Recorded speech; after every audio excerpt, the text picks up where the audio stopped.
Court ने, supreme court की संवैधानिक पीठ ने ये 3 सिद्धांतों के आधार पर, 3 संवैधानिक सिद्धांतों के आधार पर ये कहा कि दिल्ली की चुनी हुई सरकार के पास पूरी ताकत है। किस चीज की ताकत है? अफसरों की जवाबदेही की ताकत है, अफसरों की ट्रांसफर पोस्टिंग की ताकत है, भ्रष्ट अफसरों पर एक्शन लेने की ताकत है।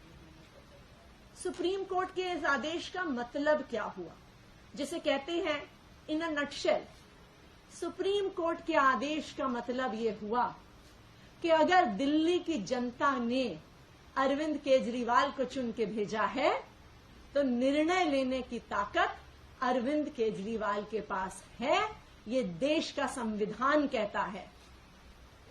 3 विषयों को छोड़कर, लैंड, लॉ एंड ऑर्डर और पुलिस को छोड़कर, निर्णय लेने की सारी ताकत अरविंद केजरीवाल के पास है और एलजी साहब की बाध्यता है इन 3 विषयों के अलावा चुनी हुई सरकार के, अरविंद केजरीवाल के हर निर्णय को मानना।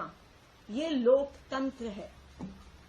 लेकिन केंद्र की सरकार से ये सहन नहीं हुआ, भारतीय जनता पार्टी से ये सहन नहीं हुआ और देश के प्रधानमंत्री नरेंद्र मोदी जी से ये सहन नहीं हुआ कि अरविंद केजरीवाल को सुप्रीम कोर्ट ने ताकत दे दी।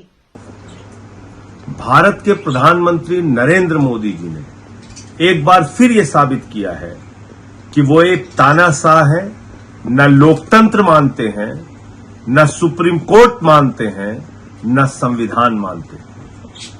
भारत के सर्वोच्च न्यायालय की संविधान पीठ का फैसला, संविधान पीठ के फैसले ने ये कहा कि दिल्ली में एक चुनी हुई सरकार के पास ट्रांसफर पोस्टिंग का अधिकार होना चाहिए और उस फैसले को 2 दिन भी नहीं हुआ मोदी जी ने बदल दिया।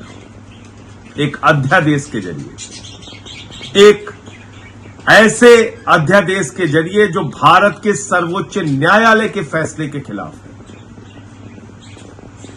इतना क्यों डरते हैं केजरीवाल से?